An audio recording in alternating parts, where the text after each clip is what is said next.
Back on the Boulevard Tuesday, April 18th, as always, here to prove to you there is no such thing as football season. Before we do anything tonight, something difficult to acknowledge. Chris Smith, defensive lineman for the Seattle Sea Dragons, most importantly, a father of 3 children, gone just a few months after his 31st birthday. Really a terrible loss, again, for the XFL family. I think a lot about Ben Siegfried, the St. Louis team trainer earlier in the year, and this is just another gut punch, and more so for Smith's children and his family. No doubt in my mind that the Seattle Sea Dragons will be finishing the rest of the season for Big 42. He was a veteran presence on the inside of that line, and it's heartbreaking that the roller coaster that they've gone through, beating St. Louis and now losing a teammate.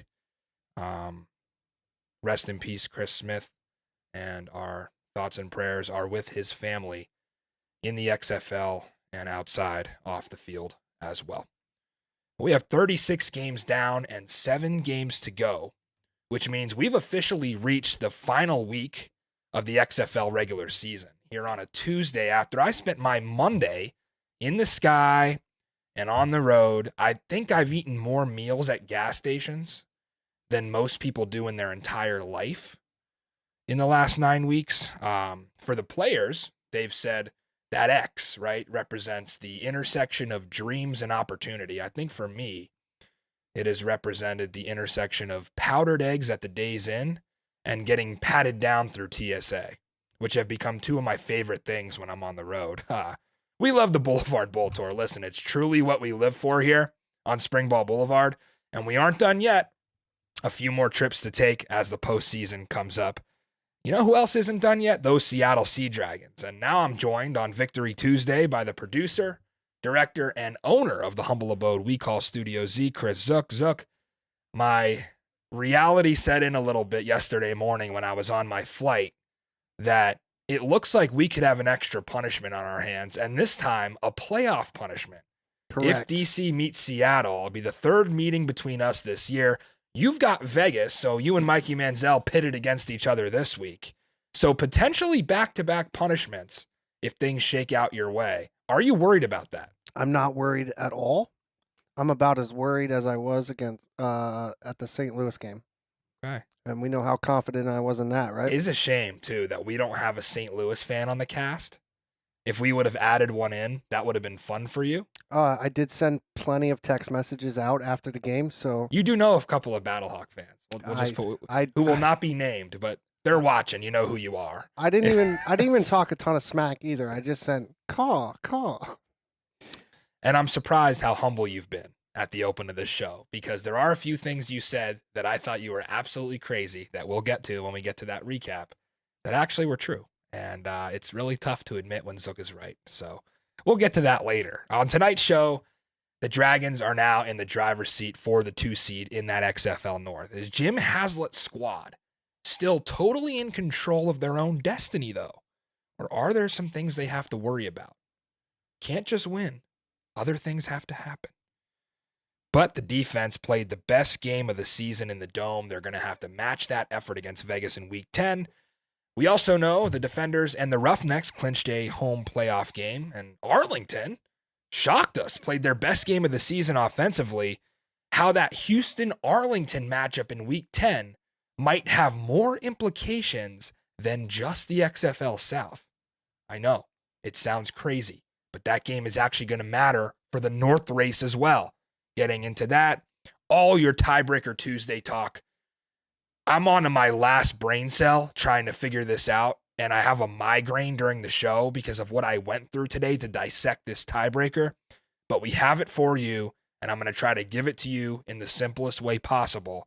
But I promise you, it's different than what the XFL's telling you. It's different than what ESPN told you. There is more to unpack, so please stay tuned for Tiebreaker Tuesday. Another edition of the Power Poll, usually on a Tuesday. We've realized now, hey, 1 through 8 in our rankings don't really matter anymore because we're getting into the postseason. So now we can scrap that and just talk about our XFL standings, which we can go right into, Zook. We have XFL standings every show to give you. Obviously, drop us a like on the video, subscribe to the channel. Episode 18 on the 18th. We also have Man to Man with Mikey Manziel coming up. We have DC at 8-1. They have clinched a home playoff game and the 1 seed playoff football back in the district with a nail biter over Arlington. We told you, St. Louis and Seattle were going to finish the season 7-3, and they are 1 game away from doing so. Vegas drops to 2-7. Rod Woodson has begun to talk about the offseason in the press conference, so it looks like he's committed to year 2. Anything could happen. Houston has clinched a home playoff game, although Arlington and San Antonio still have some things to play for that we're going to get into a little bit later. But the short version of it is you could get a 4-6 team in the playoffs over a 7-3 team, which nobody wants to see, but it could happen that way. Orlando has fallen to 1-8 after a tough battle with those San Antonio Brahmas. 6th stop of the Boulevard Bowl Tour went to a hot, sweaty, humid Houston, Texas.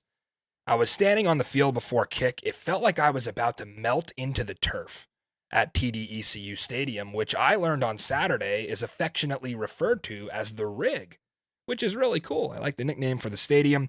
Big shout out to the Roughnecks staff. This is a quality venue that the Roughnecks play in and share with the Houston Cougars.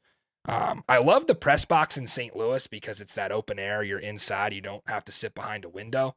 But if there was a close second, it was Houston. Sitting behind the window as far as an outdoor venue goes, great view of the entire stadium. Really enjoyed that. We did make it back down to field level for another late Vegas push. It felt like a repeat of what was happening in St. Louis. But Jalen McClendon's pass to Matthew Sexton fell incomplete in the end zone as time expired. And Houston held on. They clinched the 1 seed in the XFL South. By the way, I understand that this is the first year of this league. But can we get away from saying, we're XFL South champs, we're XFL North champs? That didn't happen yet. You've clinched a 1 seed, Houston, and I'll even say it for DC. We are not XFL North champions yet. We've clinched a 1 seed in the playoffs. That's going to happen coming forward here. There's no regular season titles when it comes to this. I don't think anyway. But what do we know about Houston? They covered. This number closed at 6.5. Rod Woodson choosing to play the numbers game down the stretch. We asked him about it in the press conference. I think they went down 4 when they scored late in the 4th quarter. He chooses to go for 2, which I thought was strange because you go for 1, you make it a 3-point game. In this situation, you could potentially kick a game-tying field goal. So I'm not sure exactly what he was looking at there, but it was a numbers game that he was playing. He was trying to win it instead of tie it, which I understand at this point in the season, you're playing for the win, not the tie. But it was a tough situation in that game, and it really came down to the fact that Houston got that late field goal. So Vegas plus 6.5, I feel like a lot of you were on, and it was a bad beat for a few reasons. Number 1, because Vegas scored 3 offensive touchdowns versus Houston's 2. I mean, the Houston defense. The Roughnecks just continue to ride that Wade Phillips and Brian Stewart unit to wins. 2 major stories on both sides for me here. For Vegas, it's really summed up by one stat. This game marked the 5th time this season that they scored first and held either a first quarter or first half lead. They're 0-5 in those 5 games. Ironically enough, the 2 games they won this season against San Antonio and Orlando, they trailed. They did not score first in either of their wins. So on the other side for Houston, it's the defense. I don't know how much I can talk about it. It was very clear when Vegas lost their starting left tackle, Jamil Demby, to an injury, that Houston unit, which leads the league in sacks, was going to eat up. And they ate the Vegas front alive. DeAndre Johnson blew by the backup left tackle, got home to Jalen McClendon, stripped him. Tavante Beckett scoops it up, takes it back for 6. Shortly after halftime, Ajane Harris goes toe-to-toe with the big guy on the playground, Martavis Bryant. The guy who's probably got, 6 inches and 30 pounds on him, steals his lunch money, goes and cashes it in for a hot meal. I don't know what Martavis Bryant was doing there. That was really tough to watch. And you got to credit Ajane Harris there, but that was really hard to watch live. Just him get stripped like that. Just grabbed his lunch money from him. And I don't think Brian Stewart really gets talked about enough. We nominated him the Houston defensive coordinator for one of our midseason honors for the no respect category because he wasn't getting any. He needs to be talked about more. Doing a phenomenal job and carrying this unit to wins. They've managed the last few weeks without Tim Ward, who was their, I think, leader in sacks. Trent Harris, another one who was out early in the year. Now he's back. Sean Davis, the safety, was out for the year. Emmanuel Ellerby was missing at times. So it didn't matter. They got 4 sacks. They scored twice. They carried Houston to home field. And all I can take away from this is that the air raid is broken on the offensive side of the ball. They are in a 3-game slump that when you look at the numbers is really hard to fathom. They are averaging 119 pass yards the last 3 games. Let that sink in. For what they did at the beginning of the season, 119 pass yards the last 3 games. Completion percentage equally awful. The last 2 games for Brandon Silvers, 33 for 63. 52% since coming back off the injury to his tricep.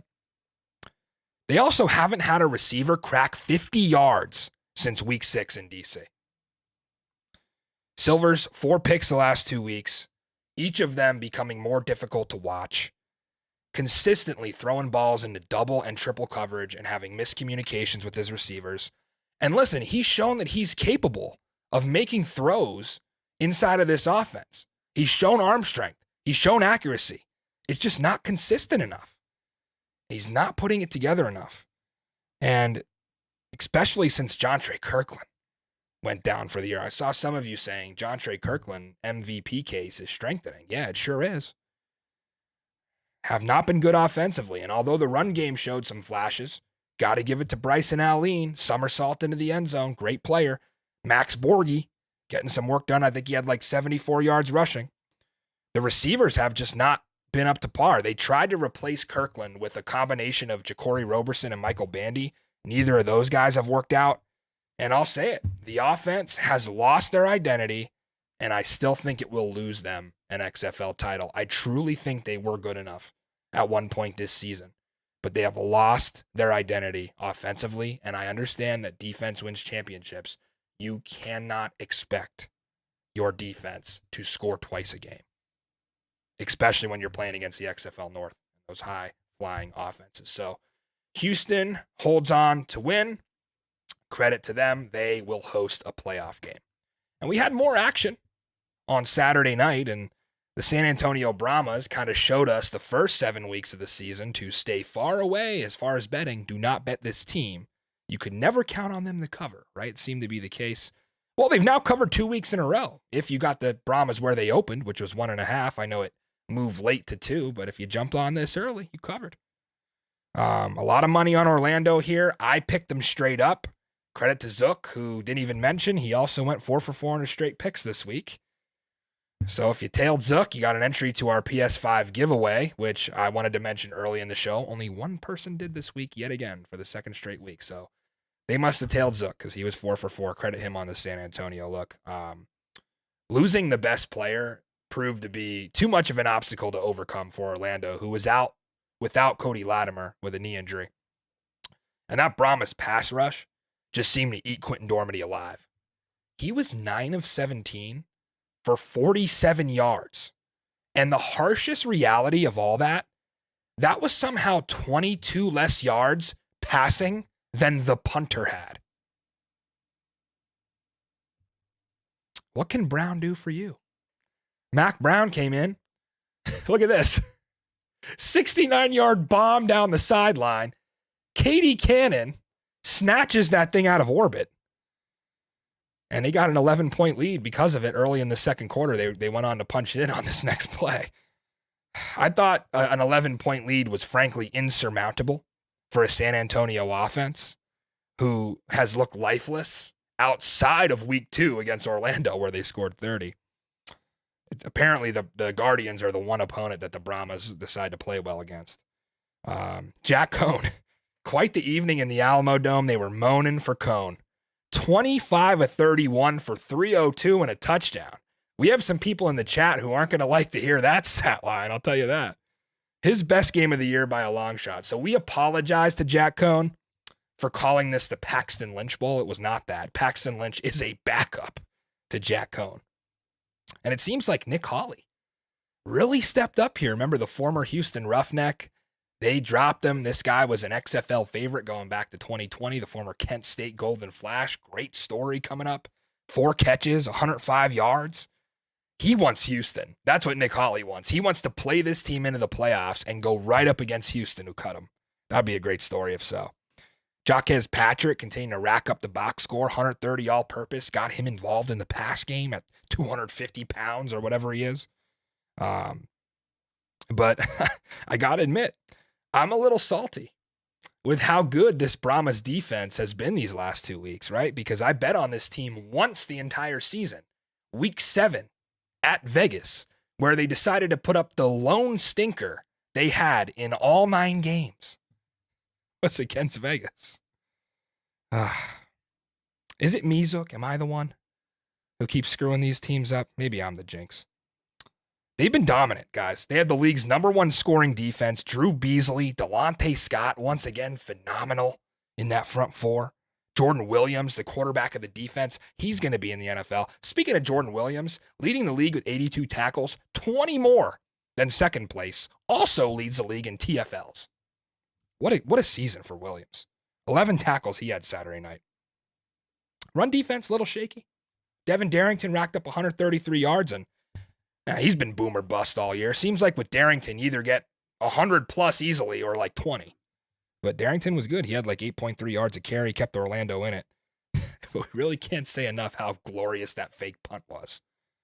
Mac Brown, Katie Cannon, play of the year in the XFL candidate for sure. I think that thing glazed the roof of the Alamo Dome. It got thrown up so high. There's some damn good kickers and punters in this league. I've seen kickers down the stretch here. It was rough to start. Kickers down the stretch here have been hitting 53, 54. We've seen a 59. Matt McCrane had a 63 against Orlando. That was razor thin. Just missed. These kickers are better than you think, and the punters are now out here throwing dimes. The St. Louis punter, Hoffrichter, did it last week. Now you got Mac Brown out here. Pat McAfee. We need him in the XFL.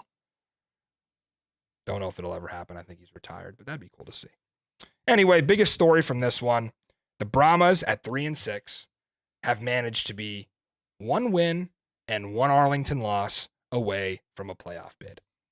Well, the problem is they got a DC defender squad rolling in that is certainly going to want to break in that Alamo Dome turf for their May 13th visit coming up. So be careful. And Zook's holding in his laugh over there. It's true. They're going to want to break that turf in. It's almost like a walkthrough, Zook. So I wouldn't want to be San Antonio going up against DC. But they are. They're 1 win and 1 Arlington loss away from getting in the playoffs. I think The Rock would love that. I still think he's kind of a closet Brahmas fan.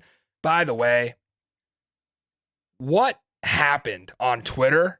We got a quote tweet from Dwayne The Rock Johnson. Can we give ourselves a round of applause here, Zook, on the Boulevard? I mean, I have to look at it and almost double take because of how much I idolized this guy growing up watching WWF through the Attitude Era, watching all of his movies. He buys my favorite professional football league. And now we got a quote tweet. And shout out The Rock on Twitter. It wasn't just us. It was everybody. All the people that we love on XFL Twitter were getting love. I saw my boy Nate got a quote tweet. Maybe some of you in the chat got a quote tweet. The Rock was on top of it. And I think I know why. There might have been another league that we refer to here as the B League that kicked off last weekend. So The Rock might have been just that more active on social media than he usually is. And hey, I don't blame him for it. The XFL is here to stay. Maybe we'll get The Rock on the show one day, Zook, but can't have his Brahmas beat my defenders. Well, that's the Saturday games. Make sure you drop us a like on the channel.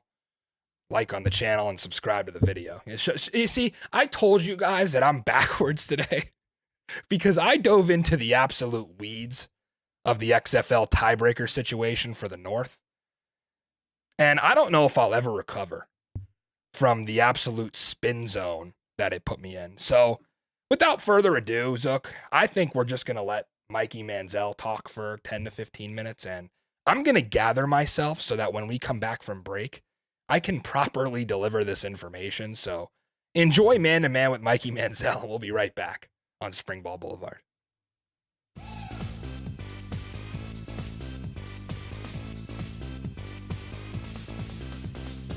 Week 9, XFL football.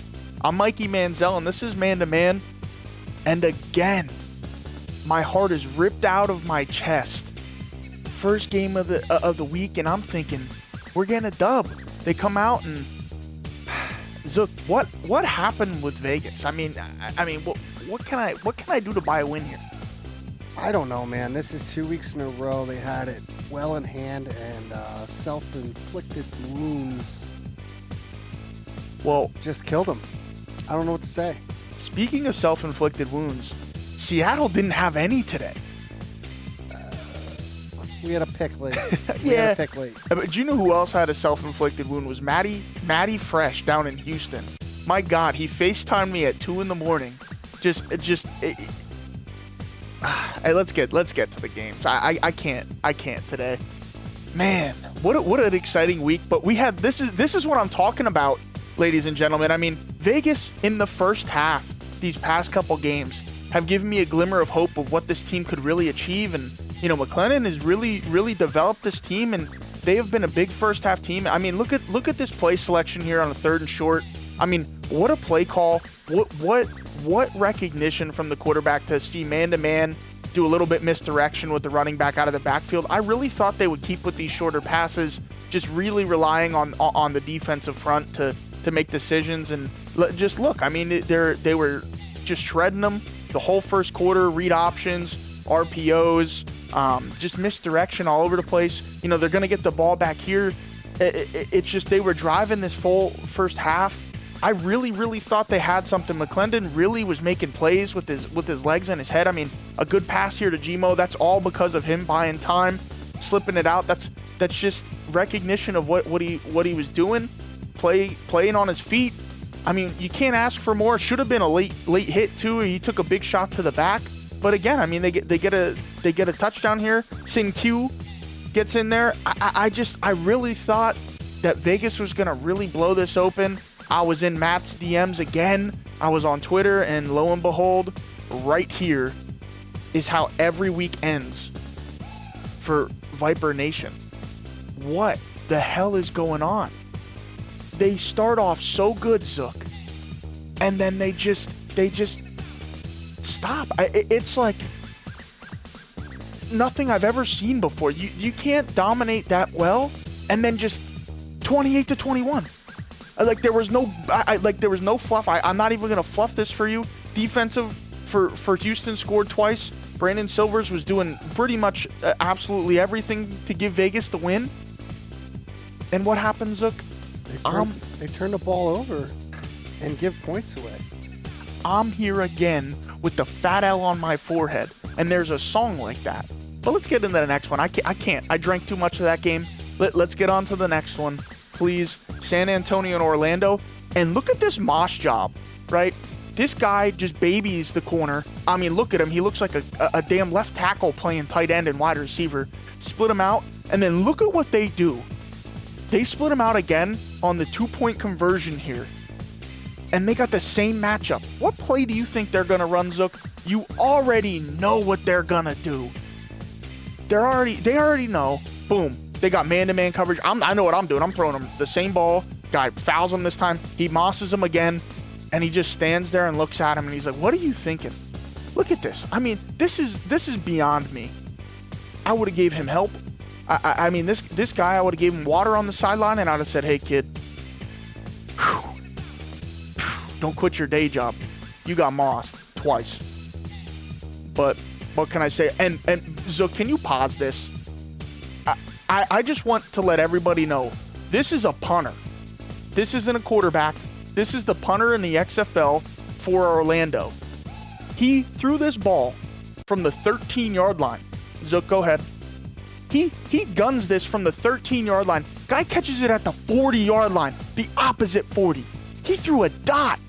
That's the best throw probably by a Guardians quarterback before Normandy, baby. I mean, just watch this replay from the bird's eye view. He takes this and throws this like he's in World War II. Boom. Look, it doesn't come down. Boom. Catches Moss. I can't believe this guy didn't score. He had every angle, but got caught. I mean, what an actual dime. And Moan for Cone was throwing dots today. Let me tell you what, this is a prime example of what the running game can do for you. It just freezes people for a split second, opens up the middle of the field, easy pitch and catch. I mean, if teams could do this all the time, no one would have a job controversy. But Cone really was playing good football. They got the running game going, and just like that, this is a ball game. I was really big on San Antonio going into this year. Rey Mysterio making an appearance on film. And again, look at these throws by my Bone for Cone. Just deep ball. This is a dot again, getting them in there. I mean, what the running game can do for you to open the passing game, it is brilliant, and it's like watching, Disney on Ice. They never mess up if the running game is going. Every team in the world, if they run the ball, passing game should be 100% great. Again, this play here makes you realize how much you either love football or hate football as a quarterback. These are the easy gimmies. They're zero blitz, man up. This guy is running a crossing pattern with the opposite safety trying to play him. It's just a quick little pitch and catch. Guy missed the tackle. It's a touchdown, and we got ourselves a ball game. San Antonio is playing good football. They covered. They got the dub. And most importantly, they filled my pockets with money. And that's what we're here for. DC and Arlington, I thought this was going to be a blowout. I know Matt did, and Zook kind of thought so too. But this was a barn burner. And again, another team that runs the ball very well.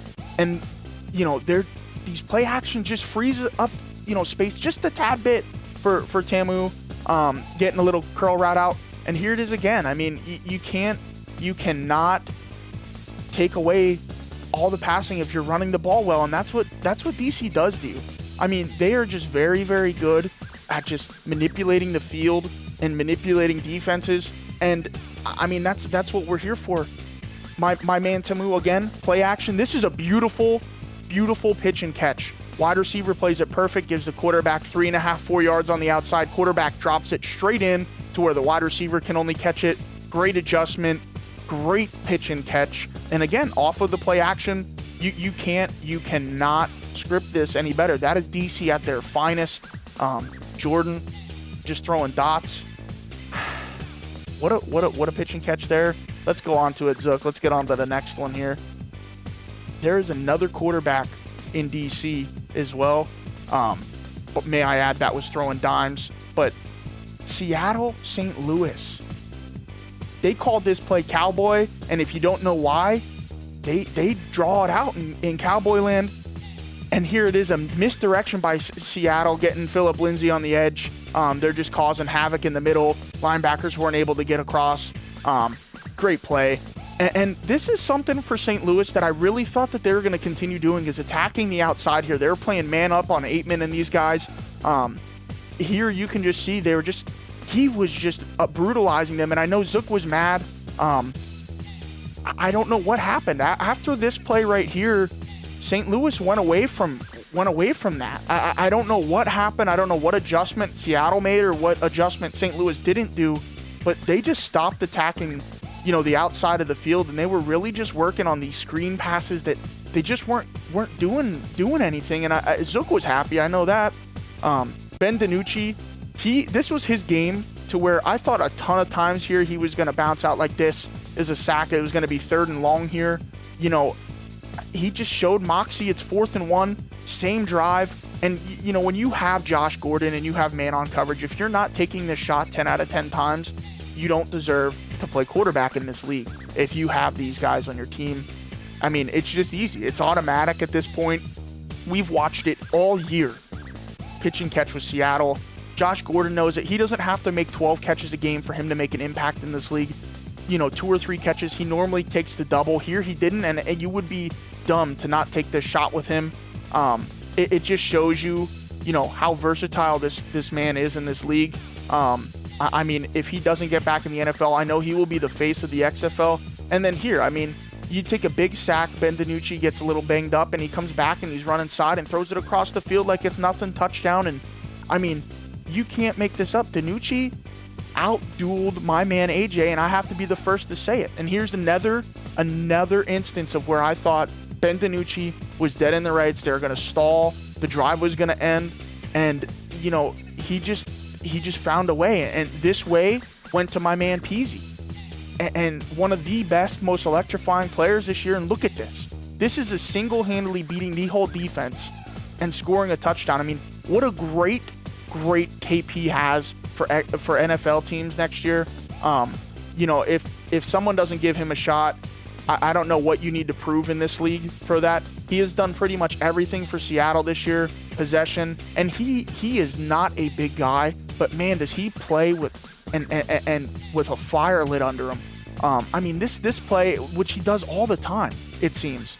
I just sometimes it blows my mind of how some of these guys were overlooked, or what was the reasoning behind not making it to that next level. I'm glad we have this XFL. I love football.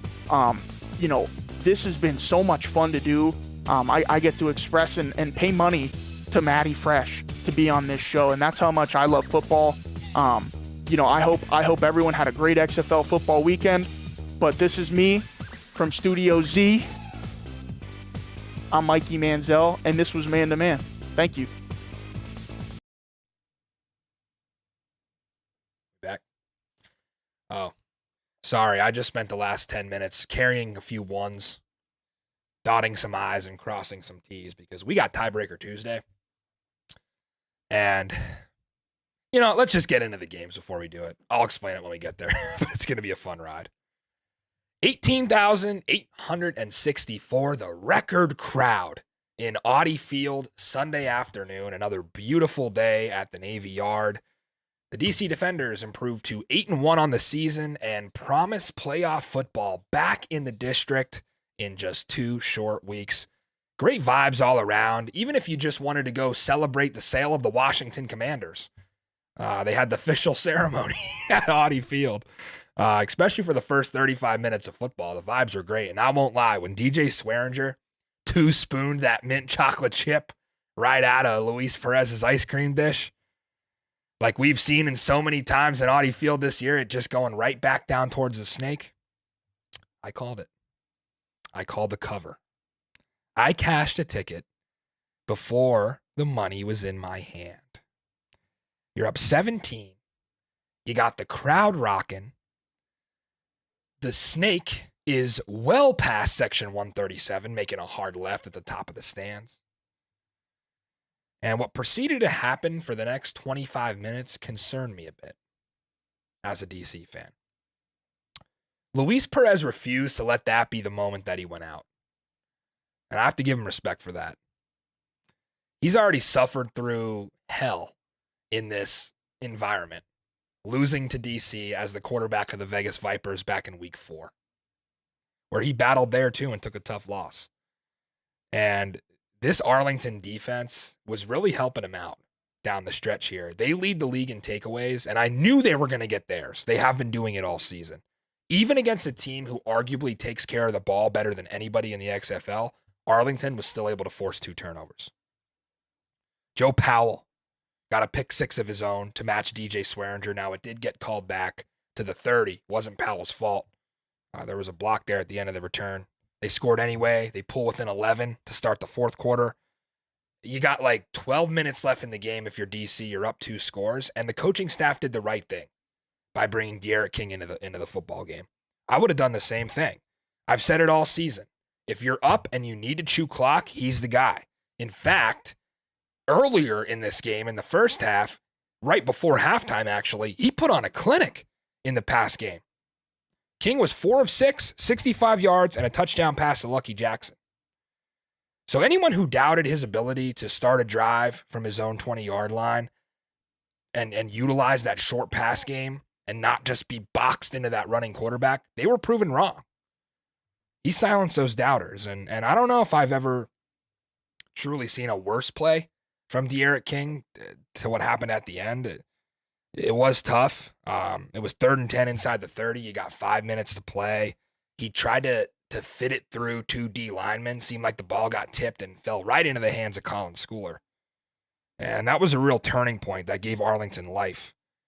What transpired with Luis Perez in the last moments of this game, I wanted to hate it so badly, right? Because here he is against my favorite team. And I've also got DC minus 8.5. And he was making a complete joke of my best bet, making me realize I should have never laid the points in this spot. I wanted to hate it, but I kind of enjoyed it. I'm sorry, guys. What Luis Perez was able to do. He trailed by 11 points with 4 minutes left. He led his team down the field. He draws a DPI to keep him alive. They're still down 11. 90 seconds left in this damn game. Down 11. They score. He finds Tyler Vaughns on the 2-point conversion, made it a 3-point game. And then on 4th and 15. You see that? This man goes full Johnny Football on us. He evades the rush, runs into his left guard, seems like he has one arm completely tied behind his back, and finds Sal Cannella for a 25-yard miracle. And that play is going in the XFL Hall of Fame. Just an incredible play. And even if they did lose in overtime, Perez, 31 of 41, 335 passing yards, and a touchdown. But the story here again was the DC defenders' defense and Greg Williams. DiNucci, McCarron, Perez, now a combined 0-7 against DC. And not just that, they've thrown 6 interceptions combined, 3 of them, 1 from each quarterback, taken back to Section 137 and the snake. Truly been a quarterback's worst nightmare. And when the DC Defenders host the XFL North Championship game on April 30th, that will not change. Perez, great game statistically, but this is where good quarterbacks go and have their worst game of the season, right? Perez, give him credit. Other quarterbacks have come in. It's been a struggle. So I don't expect that to change too much. And the pick sixes have been just so fun to watch. Even back to 2020, this used to happen in Audi Field. So Arlington, 0 for 3 on their tries in overtime. Great defensive stand. Davin Bellamy sticks the big bear paw out. What a play from him. He's been excellent all year. And we have to give a shout out to Josh Hammond, who had 5 catches for something like 75 yards, a touchdown, and the game winner. Josh Hammond sat back while Chris Blair and Lucky Jackson, who had a 2-touchdown game silently on Sunday afternoon, Josh Hammond sat back and said, "Hold my beer and watch this. I'm going to be wide receiver 1 this week." He's always been capable of it, and number 0 broke out in a great way and was a lot of the reason that DC hung on here. It was a tough one. I don't cover 8.5. Kicking myself for it. But how do you fade a team that was 7-1 against the spread? You just don't. So the next one is what surprised me. And as you can imagine, I'm feeling pretty good on Sunday afternoon. It was a great day in Houston, beautiful weather. I just watched DC wrap up home field advantage. And I noticed, every single over this weekend has hit up to this point. And I'm on the over 46 as my best bet, my play of the week. I watched offenses that have been doo-doo, for a lack of a better word. Houston, Arlington, San Antonio, all find a way to score 25 plus in week 9. So certainly the St. Louis Battlehawks, who have the most experienced and talented quarterback in the league, would do the same. Not quite. Not even going up against a pass defense that seemed like they gave up 500 yards through the air against DC the week before. So full disclosure here, I'm convinced I will never win an XFL total. And I'll give it to you. I'm 0-5 with totals. This is supposed to be a betting show. What have I done? with this XFL totals. I'm a complete disaster in this category. And it's the definition of insanity to do the same thing over and over again and expect a different result. And yet, here I go, back to the total. But am I really insane for this over? Am I insane for thinking that arrested A.J. McCarron was going to play better against a Seattle defense? St. Louis put up 12. 12! Their lowest output of the season. Actually, only the second time all year they scored less than 20 when I bet the over. Seattle was giving up 25.5 a game in the division. 12. It didn't matter. None of the numbers mattered because a Seattle defense bounced back. They knew it was not their best effort against DC. They were missing tackles. They played soft. And look what happened. They weren't going to let it happen again. They hit hard. They flew around. They found the ball. This is really the same way they looked against Houston. I found it like to be a comparable effort, but almost better. And they held the Roughnecks scoreless through 59 minutes in that game, which shocked me as well. Also had the over there. What a masterclass, though, from Ron Zook this was. Bryce Thompson just shadowing Darius Shepard, just up in his grill the whole game, laid a couple big hits on him. Tisdale, Lalos, Skipper, dominating in the front seven, brutalizing the St. Louis front.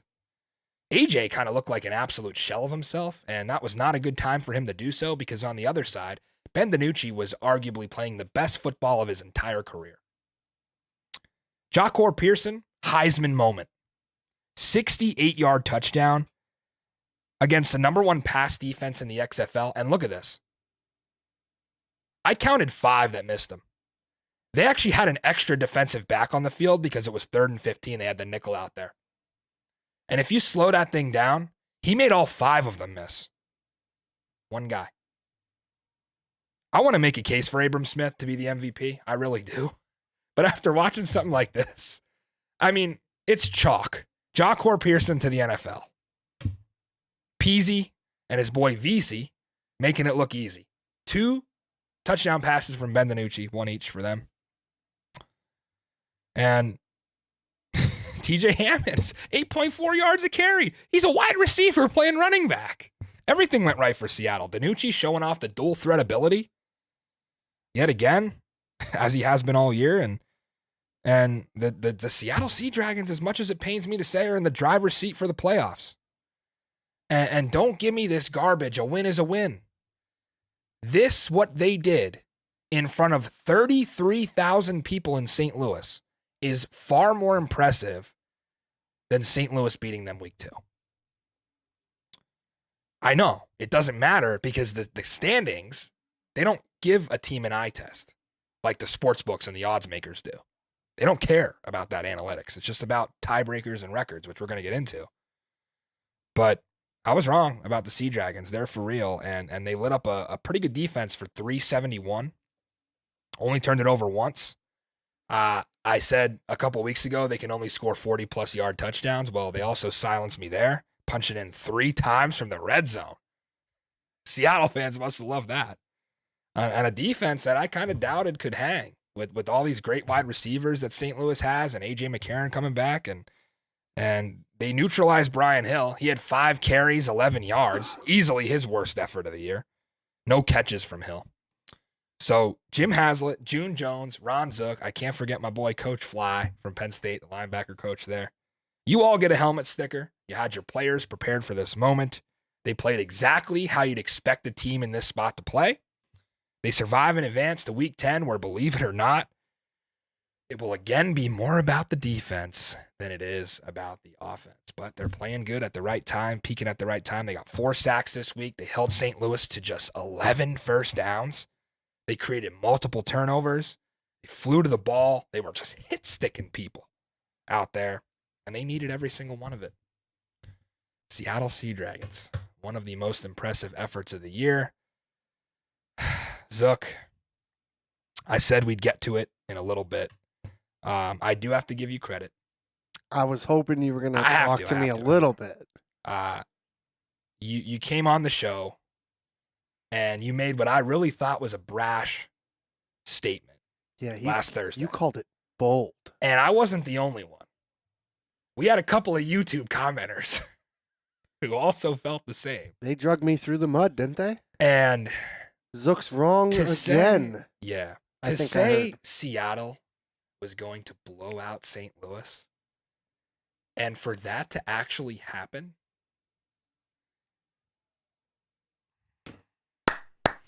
I mean, that's So let me weigh in. wow. It could have been worse. 2 touchdowns got called back due to Yep. penalty. And the game was a lot closer than the score reflects. So, yeah, 18 points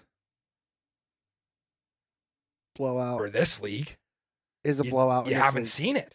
but it's a lot closer. So, Yeah. I'll take the credit, and I did call it. But I want to point out laser focus from everybody Yeah. on that Sea Dragons No doubt. squad. No doubt. I mean, Peasy was like, "Get out of my face! He I'll wanted talk the to you MVP. I'll talk to you at the end of the game. Like, Yeah. I don't want to interview right now." He played like his career was on the line, and everybody did. Yeah. You saw Danucci at the end of the game. It was. I it mean, was a crazy. guy much bigger than him and Silas Kelly. I'm just going to lower the shoulder and run you over. I don't really care if you got 30 pounds of muscle on me. Yeah, and just look down at him like, eh. I'll tell you what.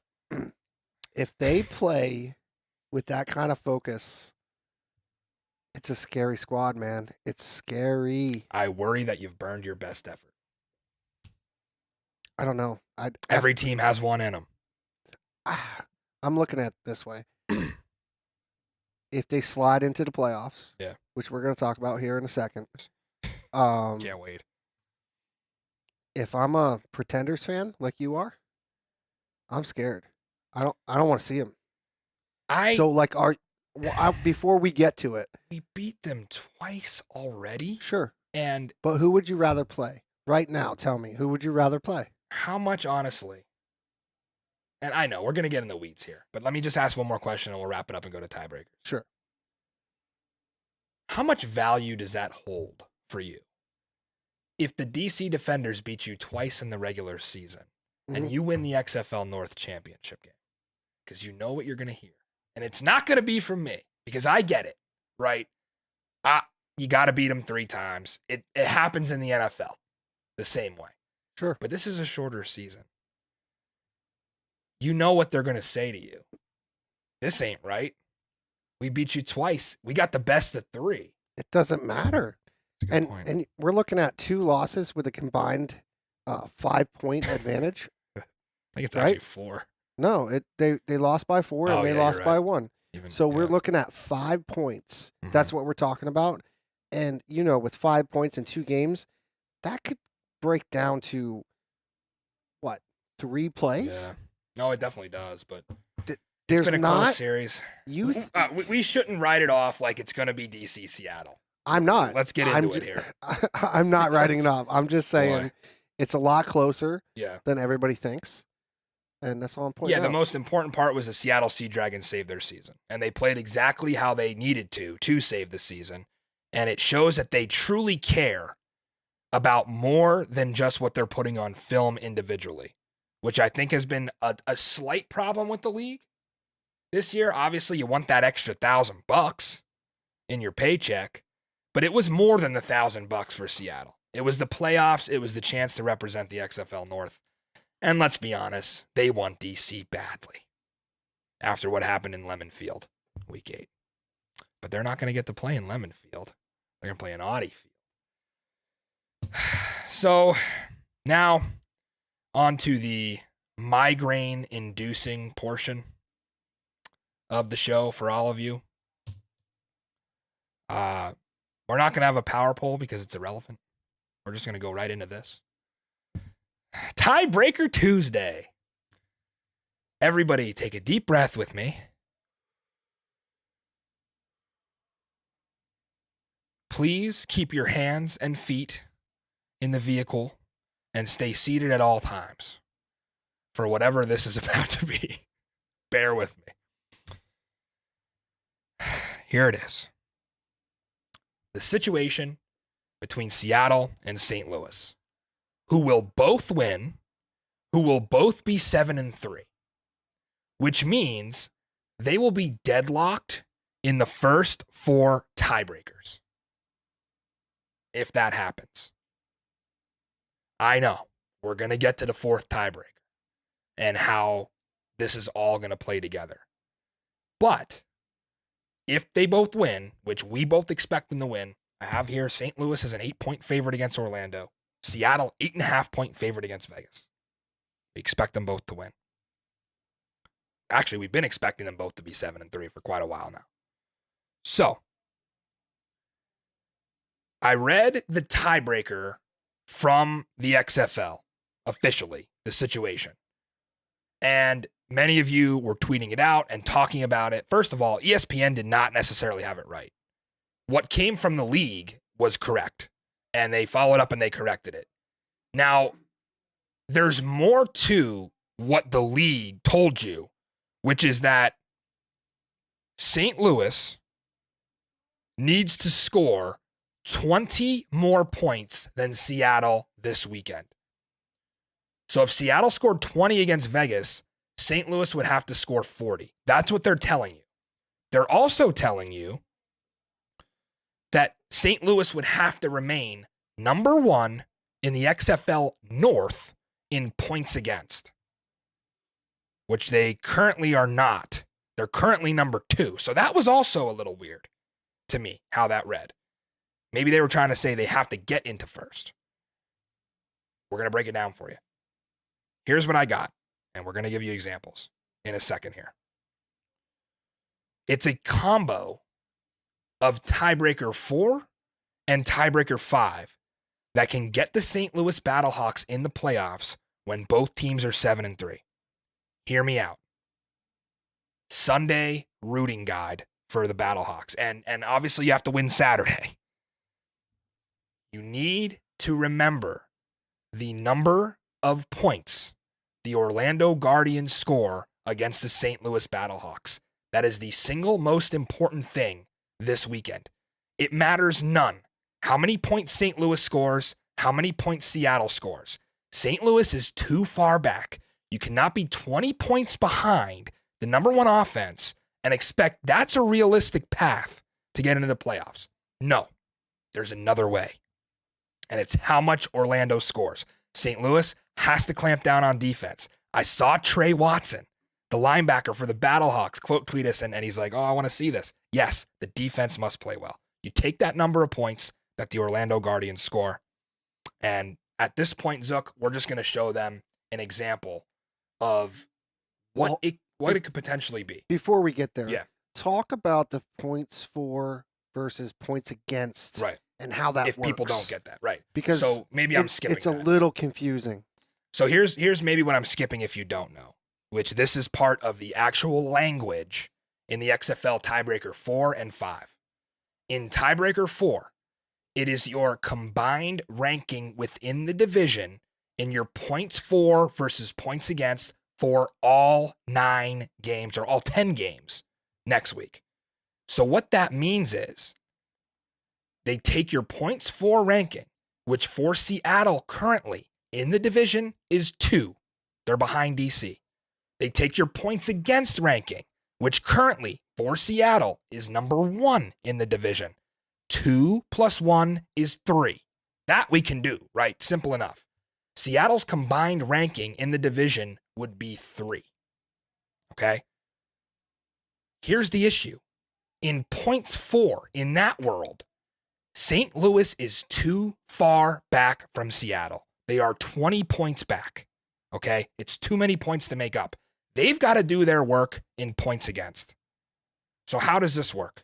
Does that answer your question, Zook, by the way? I think the combined ranking thing is a little unclear to some, but I think that's it's your points for rank plus your points against rank. Right. In one tiebreaker, it's just the division.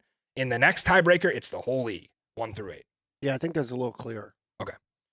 So we'll pull up the example and let's walk you through how this can potentially work for St. Louis and Seattle, because they are going to both finish 7-3. And a lot of you are going to be sitting around thinking, well, who's going to make the playoffs? Well, we have what we think is a decent example for you. So again, single most important thing for St. Louis in their game on Saturday is not how many points they score. It's how many points Orlando scores. They have got to limit Orlando defensively. Take care of business. I'm going to guess and say 15 points is what the Guardians are able to put up against St. Louis. Could be more, could be less. Doesn't really matter, right? We're just plugging 15 into the formula. Does not have to be a certain number or less. This is just for the example. So that happened Saturday. If you're a Battlehawks fan, this is your rooting guide on Sunday. Take care of business against Orlando. Have them score as little points as possible. On Sunday, the Houston-Arlington game is just as important as the Vegas-Seattle game, believe it or not. And the Houston-Arlington game is before the Vegas-Seattle game. You might ask, how does that work? Why does an XFL South game matter? Well, because in tiebreaker 5, you rank teams 1 through 8 in points for and points against. And it just so happens the Houston Roughnecks and Arlington Renegades are within 1, 2, or 3 points of each of the teams in our scenario. So yes, it does matter. On Sunday, if you're a St. Louis Battlehawks fan, you need the following. Houston needs to score 6 more points, at least, than Orlando. So in this scenario, we have Orlando at 15. Plug in any number you want, add 6 points. In this scenario, we have 22. If it's 6 points or more, that checks 1 box. We're on to the next box. Arlington needs to score 2 more points than Orlando. So take your Orlando points, add 2. We have 21, checks the box. Then we move on to the nightcap, which a lot of people are thinking is the end-all be-all. Well, you still have to have some things happen in the Houston game. Obviously, if Seattle loses this game and St. Louis wins, it's obvious. We don't have to talk about that. We're talking about both teams winning and going 7-3, and what do they have to score?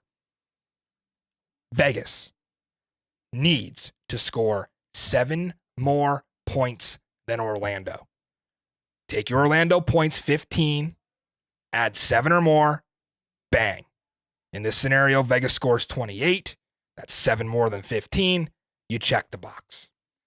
Problem is, there's 2 more boxes still for St. Louis. Vegas also needs to score 6 more points than Houston. Take your 15, add 6. You're there. Just barely, but you're there. So go ahead, jump in. I got one more quick. Let me finish up. Sure. And 2 more points than Arlington. Okay. So take your 21, add 2. You're there with 28. So I want you to explain to me why we're talking about the 5th tiebreaker now instead of talking about the 4th tiebreaker. Right. It's an important question. The XFL has addressed the 4th tiebreaker. In the 4th tiebreaker, the reason they are talking about St. Louis scoring 20 more than Seattle and that being the end-all be-all is because they're not necessarily looking at the 5th tiebreaker. They are ignoring the fact that the 4th tiebreaker can also be a tie, just like the first 3. How would that be, do you ask? Well, like I just said, if the Vegas Vipers score 7 more points against Seattle than the Orlando Guardians do against St. Louis, guess what happens? St. Louis leapfrogs Seattle in points against for the division, putting them at number 1 in the division and Seattle at number 2. Flip to points for. Seattle number 2, St. Louis number 3. Let's do some math. 3 points for St. Louis, 1 points against St. Louis. 4 for Seattle, 2 plus 2, also 4. 4th tiebreaker, knotted up by 7 points. Is it unrealistic to think that Vegas can outscore Orlando by 7 points? Of course they can.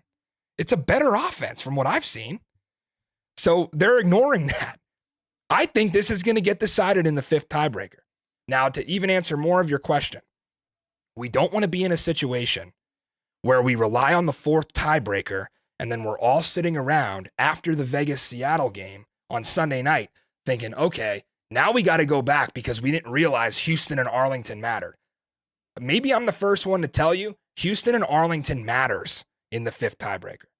of course, if Vegas and Orlando are within 4, 5, 6 points of each other, anything less than 7, we have a scenario here that happens in. And look, Seattle gets in on the 4th tiebreaker. But if you're a St. Louis fan, you don't want to hear that. You want to hear, how am I going to get in the playoffs? And maybe some players and coaches need to hear this as well. How am I going to get in the playoffs if we don't score 20 more than Seattle, which just seems unrealistic? Well, there's a way. 5th tiebreaker, 1 through 8, not 1 through 4, right? So now we're dealing with bigger numbers. In the scenario we have in gray, St. Louis finishes the season 2nd in points against. They finish the season 4th in points for. 2 + 4 is 6. In this same scenario, Seattle would be 2nd in points for. The problem is they're 5th in points against because they gave up more to Vegas than Houston and Arlington did.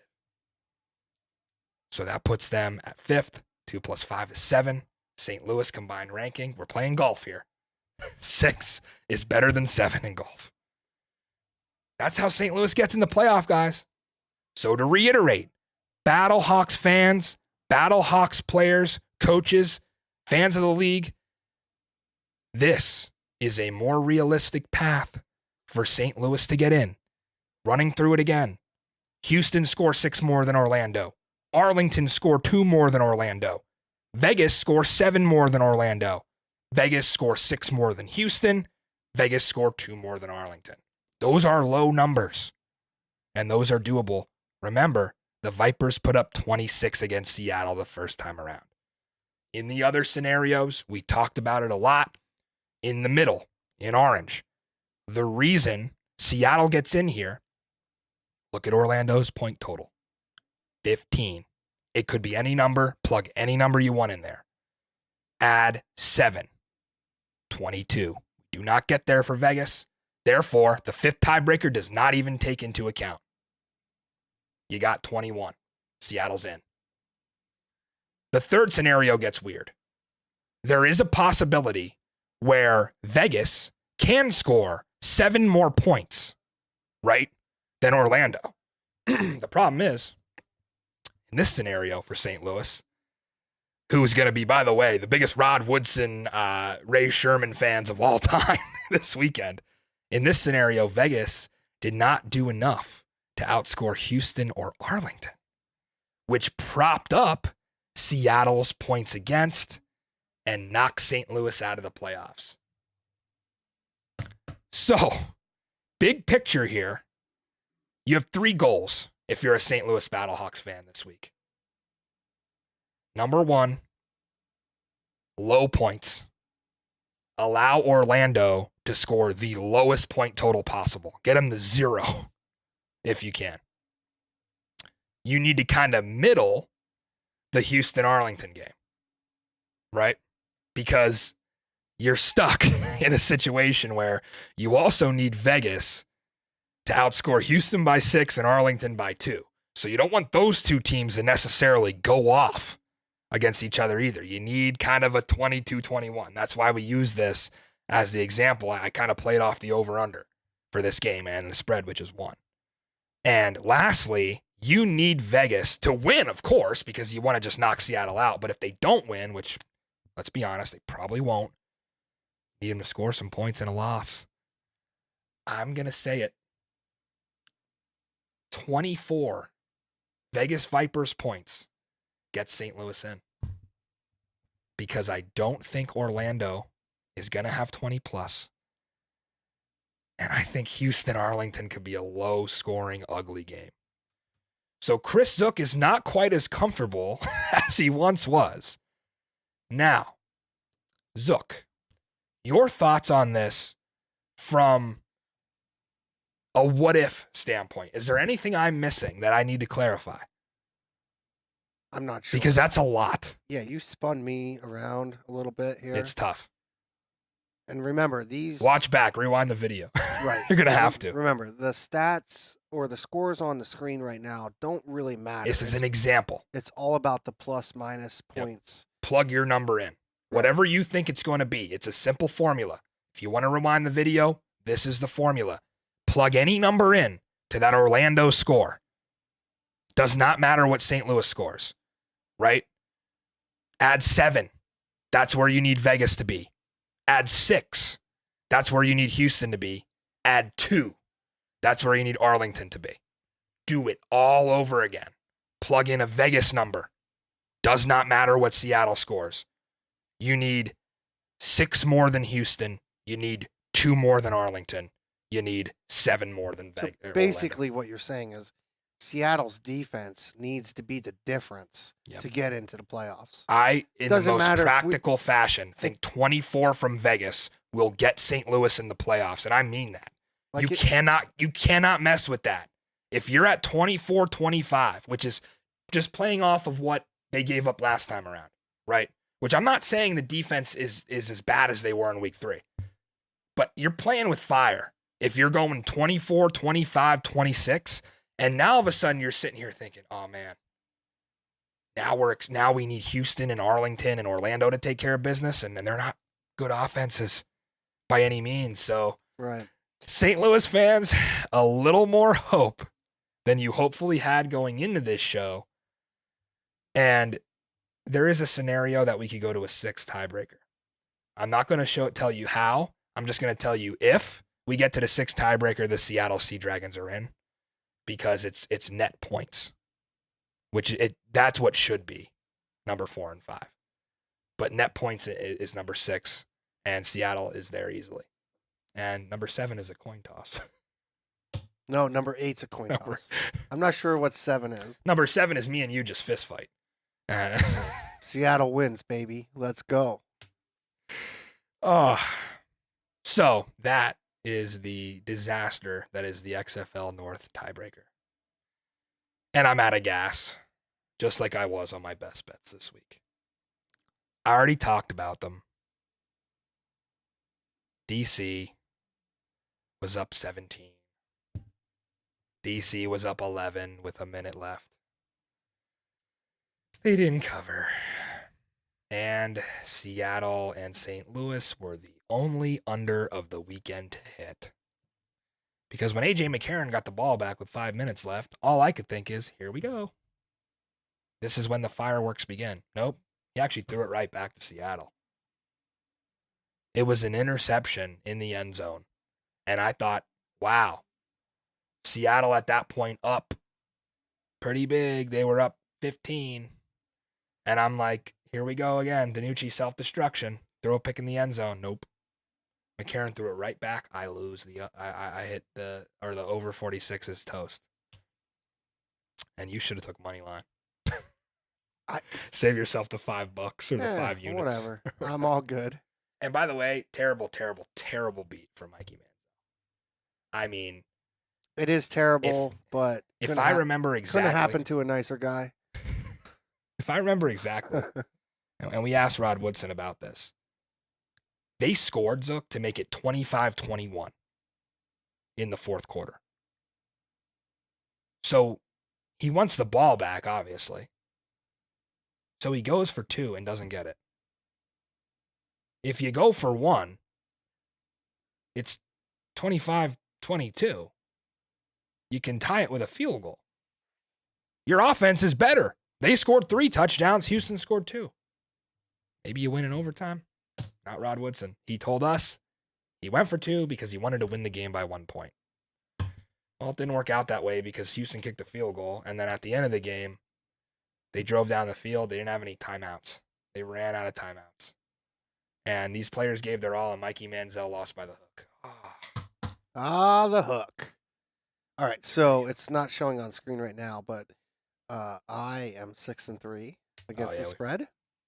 Mr. Matt is 9-9. Still above 50% as a show. Yeah, thanks to somebody. That's 9-9. That's me. Thanks. So I really have 1 week here to make a push. And if I think about the scenarios, well, let's run through real quick. Week 10 lines, openers. St. Louis -8, hosting Orlando. Over under there is 47.5. DC -3. at San Antonio. Over under 42. Arlington, a pick 'em, but I think they pushed to -1. So we'll say Arlington's a favorite. Over under 42. Seattle, 8.5-point favorite. Over under 47. I think once they find out these tiebreaker situations, the St. Louis defense is going to go balls to the wall, and 47 is a big number. Right? Unless it's the opposite, and maybe they think, well, we got to score 40. Well, does it matter? Can they score 40? First of all, this offense doesn't look good. You just stay away from the totals. Please. DC -3 is enticing. It is enticing. They will not rest their starters. Houston being a dog surprised me. I texted you about it. What? Monday. Yeah. I texted you about it Monday. Crazy to me. Really? Yeah. I wouldn't say so just because of Arlington's effort against DC. I think they showed that they can score. And Luis Perez runs a different system. And you even saw on the pick six, Stoops calls over the receiver and says, you cannot do a double move, and tells Perez it wasn't his fault right there. So did they find a quarterback that can win them an XFL South championship?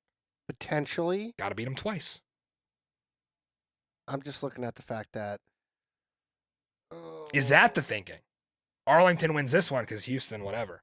Houston, just to reiterate the South, because we went through the North and we got in the weeds there. Arlington wins, they're in. If Arlington loses to Houston, San Antonio needs to beat DC, and then they can get in at 4-6.